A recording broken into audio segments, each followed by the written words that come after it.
Alors à travers ces deux livres qui sont parus chez l'éditeur L'Harmattan,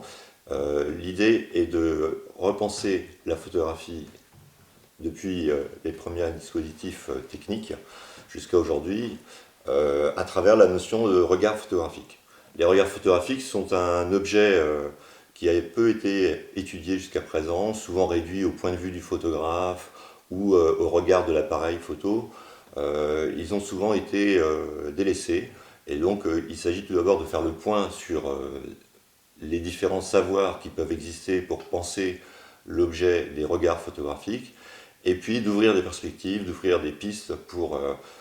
une intelligence plus globale, disons, de la culture qui entoure le travail des photographes. Il faut savoir qu'un regard photographique peut être pensé comme une activité située dans une époque et dans des cadres socioculturels, mais située aussi en tant qu'expérience, en tant qu'activité, puisque c'est pas simplement la perception visuelle qui est en jeu dans le regard photographique, mais c'est aussi toutes les démarches des photographes, toute leur activité pour essayer de produire des images à chaque époque. Ainsi, il y a différents dispositifs techniques, concrets, palpables,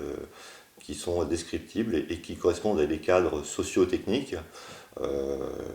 qui sont pensés notamment dans le premier livre, hein, Penser les regards photographiques, aborde plutôt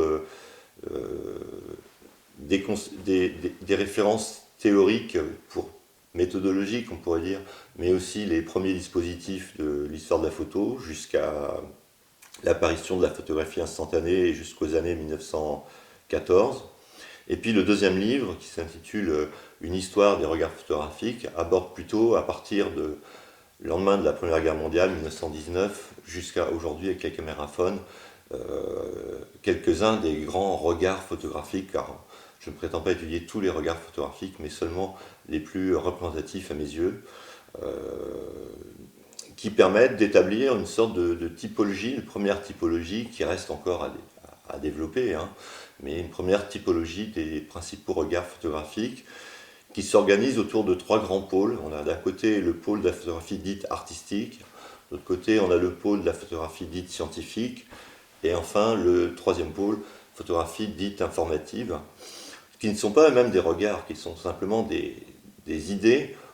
entre lesquelles s'organisent les regards et par rapport auxquels se situent les regards sur une sorte d'échiquier, en quelque sorte idéologique, de la photographie. Parallèlement à cette idée d'établir une sorte d'échiquier des principaux regards photographiques, ce travail se veut aussi une sorte de mise à plat des connaissances disponibles, soit par rapport à la démarche photographique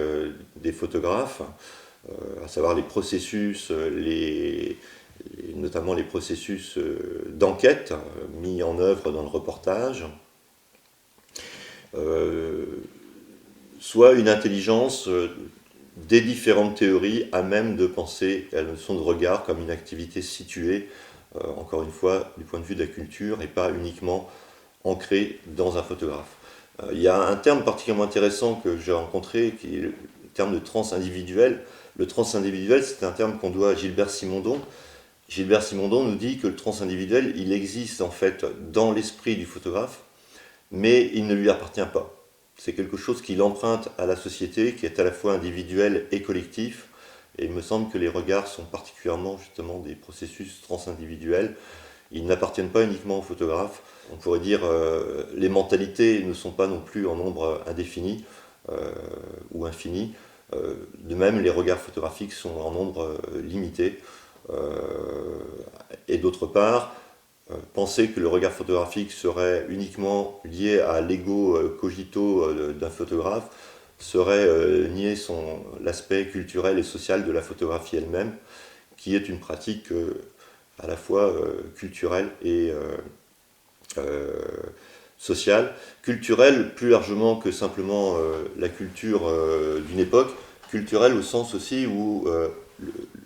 le regard photographique, ou chaque regard photographique, emprunte des références à la littérature, au cinéma, au théâtre, à la sculpture, à d'autres domaines de la culture qu'à la seule photographie.